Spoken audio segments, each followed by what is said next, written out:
Hello, thanks for tuning into my video. Today I wanted to talk about 4 major time savers that every online seller should be using. Now, I wanted to just leave this hilarious picture up of just a terrible picture that I took when I first started selling on Etsy because I just can't believe how blurry this is, and I had this saved in my images. I wanted to find an image to put as the background to start this, and I just came across this and I just thought it was kind of funny. This is the photos that I used to take. So everybody has to start somewhere.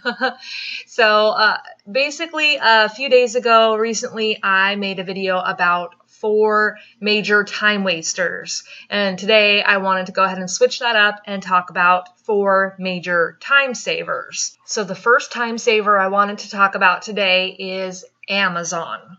Now I know, Amazon is not handmade.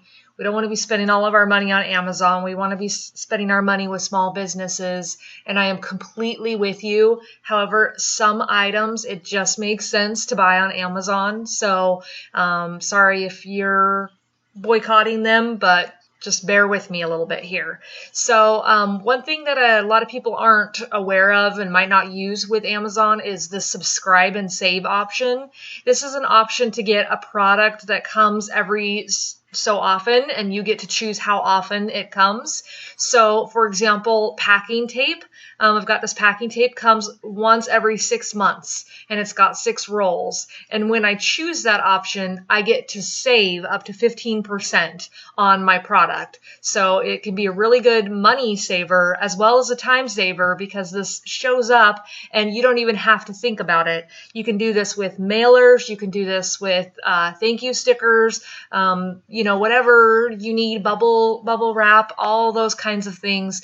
You can set this up on a subscription and you save money and they come automatically. And the nice thing about subscribe and save, if you have never used it before, is when you are about to get your order put together, about maybe 10-15 days before it's coming, they send you an email and they have you review it. So if there's something on there and you're like, oh, wait a minute, I don't need this anymore, or I don't need this yet, you can choose an option to skip it this time. And as long as you have enough items coming in each of these subscribe and save shipments, you still get the discount, but there's a threshold to get 5% and then another threshold to get 15%. I'm not sure if there's one for 10%. Honestly, I have a lot of things that I get this way, including vitamins and some household items that come this way, and so I always get the 15% pretty much on everything, and it just things I need anyway, things I would buy anyway, so it saves me money, and then it also just saves me time of not having to worry about it.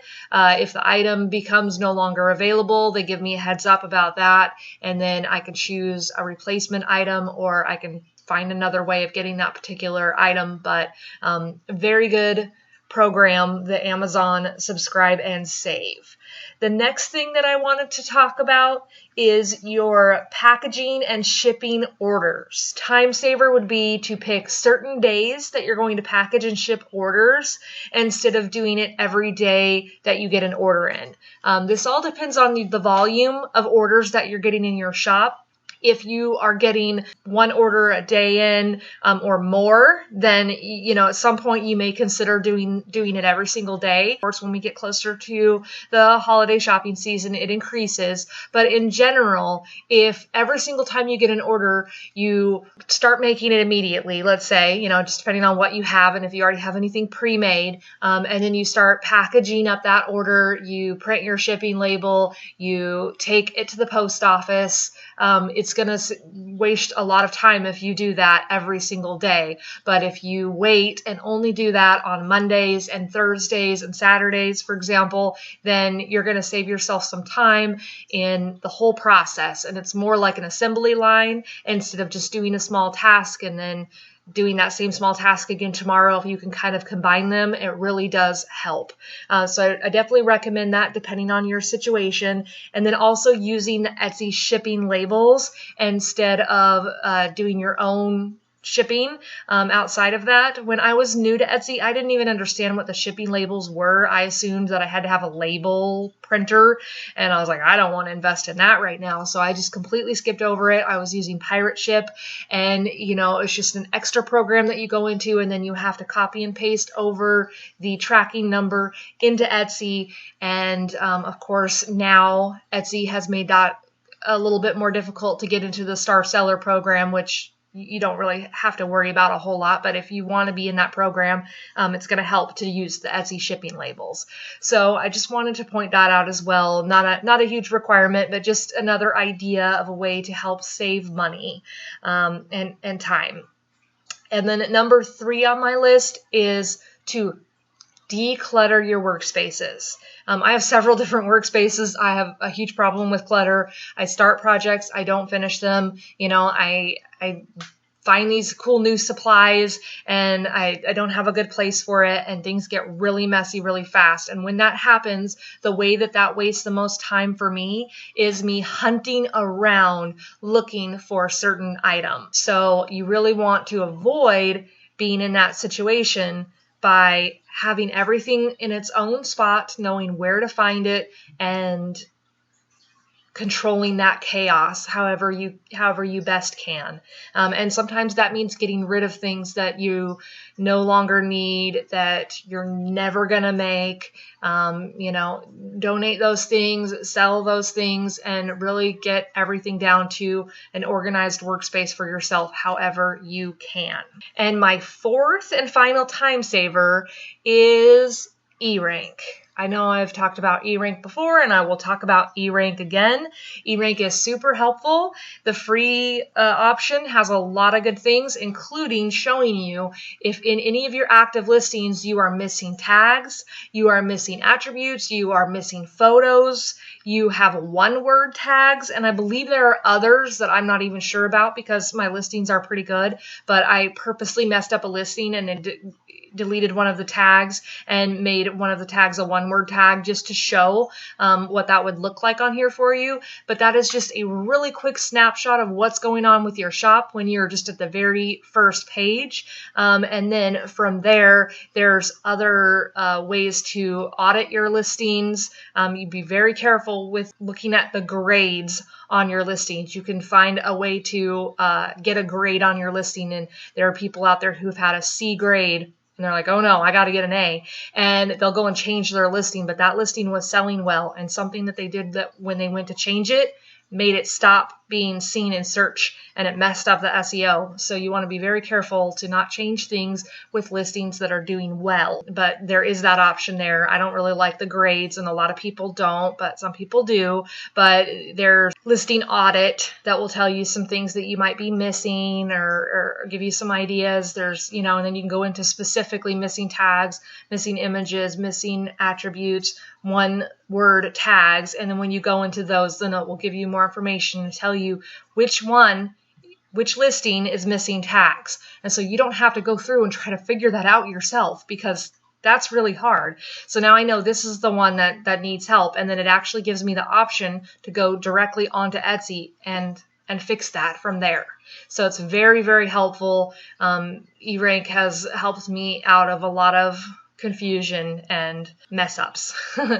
And then one little bonus for you on our 4th time saver is using Etsy itself to help you with some time saving. So one thing you can do on Etsy, and it's always best to do this on a computer instead of on your phone, you get a little more information, but from listings, you can actually sort your listings and filter your listings, and you can see which listings are showing sold out.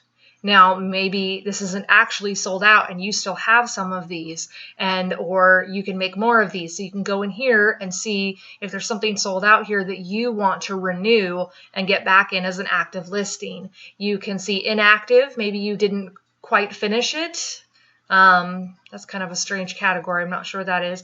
And then there's draft. If you were in the middle of working on one, I can see how many listings have videos and how many listings don't have videos out of whichever I'm looking at. So if I'm looking at my active listings of 77, it says that 53 don't have videos and 24 do. So then I can click on my without videos, and then I know if I wanted to create some videos, which ones don't have videos, in case I'm not sure. Because when you have a lot of listings, this happens very easily where you get a little bit lost. There's other ones as well, like sections. So if I forgot to put one of my listings into a section, I could click no sections and it would show me which ones don't have a section, and then I could put it into one of my sections. Here are my different sections. Or if there wasn't one that fit, I could create a new section, and then they would then be able to be placed into a new section. I just recently created a section for pins, and I'm doing these little backpack pins, lanyard pins that go on things. So that's another really good one that you can take a look at.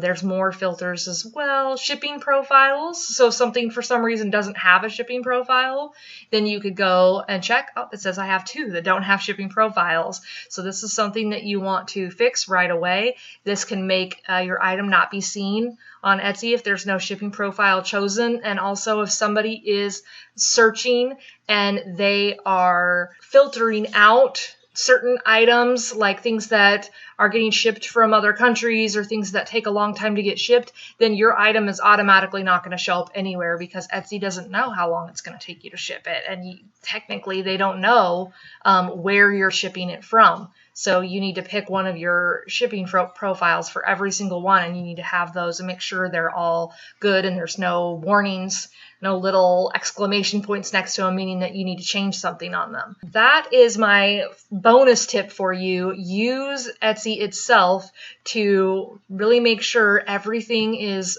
up and up in your shop. Those little things can really make a difference. If you don't have something in a section, that can make a difference. If a customer goes to your shop and they want a pin and they go to the pins and my cows are not listed in my pins, they're going to assume I don't have cow pins. And maybe that's what they were looking for. Maybe they saw I had a post on Instagram about how I'm doing pins, and I had a picture and it had the cow pins in it, and then they get here and they don't see them, and then they're like, oh, those must be sold out or something, and then they go away, and then I lost that customer. So always want to make sure that everything has a section, as many things as possible. Have videos if you can, that you've got all your images, all that good stuff. And that's a way to really audit yourself to make sure that you've got everything that you need to be successful. So those are my 4 time saver tips today. If you haven't checked it out already, check out my 4 time wasters that I go over in a previous video. Thank you so much.